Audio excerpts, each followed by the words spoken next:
habits play a significant role in shaping our identity and actions. In fact, it's thought that habitual patterns account for as much as 70% of our waking behavior. It is crucial to remember that people differ in their capacity to form habits, and that having trouble with one habit does not always mean that you will have trouble with others. The duration required to establish a habit is a matter of debate, with some suggesting 18 days, others 21 days, some even 30 or 60 days. In the end, how much time is required may vary depending on the particular habit that is being developed. Depending on the person trying to form the habit, it can take different forms. A study conducted in 2010, with Lally as the first author, revealed that the time required to establish the same habit can range from 18 days to as long as 254 days.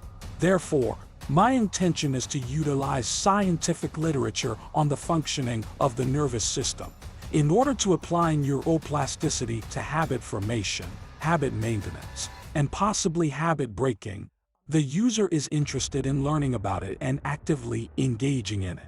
They would like to provide a tool derived from research psychology literature, which suggests that with each repetition of a habit, minor changes occur. Regarding procedural memory, there is a relationship between sodium and the neurological and cognitive systems. Procedural memory refers to a specific type of memory in the field of neuroscience, distinct from episodic memory. While procedural memory entails remembering the precise steps needed to accomplish a goal, episodic memory is the capacity to recall particular events that have happened. Procedural memory can be likened to following a recipe or a set of instructions. It's important to follow a clear plan or protocol when forming new habits. This plan can be likened to exercise sets and reps, a running or cycling course, or figuring out how many laps to swim and at what pace. Limb-back friction is a barrier that can be effectively overcome by concentrating on procedural memory. How can one effectively perform a visualization exercise without the need for complexity or effort? We often come across the idea of visualization exercises with closed eyes, in which the practitioner deliberately tries to visualize and picture themselves sitting in the lotus position. To visualize something does not necessarily require complexity. Just visualizing the exact steps required to form a new habit can be enough to achieve this. To illustrate this concept, consider the following trivial example. Imagine that I would like to create a morning routine that involves making a cup of espresso for myself or another household member, taking great care to complete each step. Switch on the espresso machine in the kitchen to start making the drink. Steam-pressed ground coffee beans are used to make strong black coffee. Engaging in each of these steps sequentially, it becomes evident that a single instance of this uncomplicated mental exercise can significantly increase the probability of consistently practicing a habit, not only initially, but also in the subsequent days and weeks. Many studies have been conducted on this phenomenon, which is really amazing. Now, I would like to delve into a second and potentially the most influential strategy for adopting and maintaining new habits. This strategy, known as task bracketing, holds immense power in this regard, both in terms of cognitive and neural processes. The circuits involved in task bracketing refer to the neurological circuits responsible for acquiring new habits or breaking existing ones. These circuits, together known as the basal ganglia, enable us to learn and modify habits. The basal ganglia play a role in both action execution, performing specific tasks, and action suppression, refraining from certain actions. In experimental settings, these are referred to as go, perform, or no-go, refrain, tasks. For some people, certain tasks are simpler to complete than others. On the other hand, abstaining from alternate activities presents greater difficulty. Some individuals possess a multitude of very resilient circuits that restrict certain actions, resulting in a strong behavioral restriction. However, they encounter difficulty in initiating actions. On the other hand, There are individuals who possess an ideal equilibrium between these two aspects, although I have yet to see such a person. Task bracketing is facilitated by certain brain circuits located in the basal ganglia. Our brain contains specialized circuits that are dedicated to the process of framing. The events that occur immediately before and during the initiation and termination of a habit serve as markers for habit execution. These events, known as task bracketing, play a crucial role in determining whether a habit will be context-dependent or not. They also influence the strength of the habit, making it more likely to occur even under unfavorable conditions such as lack of sleep or distractions. If we are emotionally overwhelmed or experiencing extreme stress from other events, it is highly probable that our neural circuits for task bracketing, which are strongly ingrained in us and resistant to change, will compel us to engage in certain habits. For instance, regardless of the circumstances, we are likely to engage in Zone 2 cardio exercise or brush our teeth.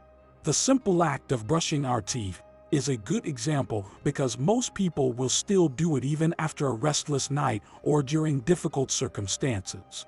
It is highly probable that unless you are severely depressed, you will continue to engage in the habit of brushing your teeth in the morning, whether or not you are leaving for work. On the other hand, you might be less likely to engage in certain behaviors that you don't think are necessary. It is important to consider the value you place on habits such as brushing your teeth, exercising, eating specific foods, and engaging in social interactions. Identify the important tasks and those that may be negotiated in order to establish task bracketing. This practice creates a neural imprint, akin to a unique fingerprint in your brain, associating specific tasks with particular times of the day. This impression solidifies to the point of reflexivity. It is crucial to consider the necessary sequence of events for engaging in the activity mentioned earlier, namely the procedural memory visualization exercise we previously discussed. This exercise can be beneficial in aiding the process. Additionally, there may be an alternative approach available. By orienting your nervous system towards the task bracketing process, you can shift or direct your nervous system towards the execution of a specific habit. This is similar to warming up your body before exercising. When the dorsolateral striatum is activated, both your body and brain are prepared. In order to establish a habit, it is important to actively choose the habit you wish to engage in. This is particularly beneficial when contemplating the adoption of a new habit or attempting to eliminate an existing one. It is advisable to evaluate not just the immediate aspects of the habit, but also its long-term implications. Consider the procedural aspects of your actions, as well as the events that occur before and after the specific habit you are focusing on. By doing so, you are essentially highlighting a specific period of time or a series of events in which dopamine can be linked. How does this manifest in practical terms? Once again, I will attempt to illustrate my point using straightforward and specific examples.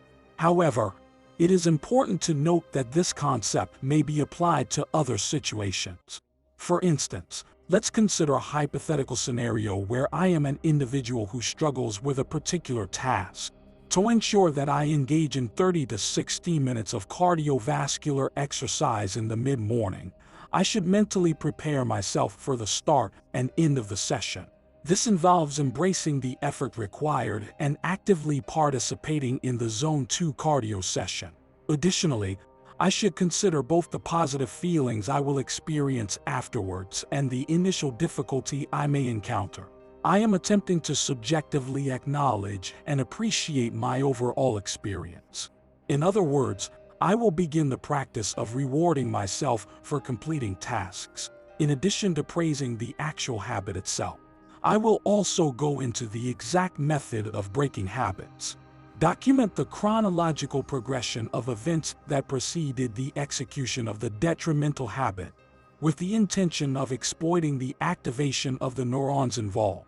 The individuals who were actively involved in generating the aforementioned negative habit were also responsible for promptly engaging in an alternative behavior.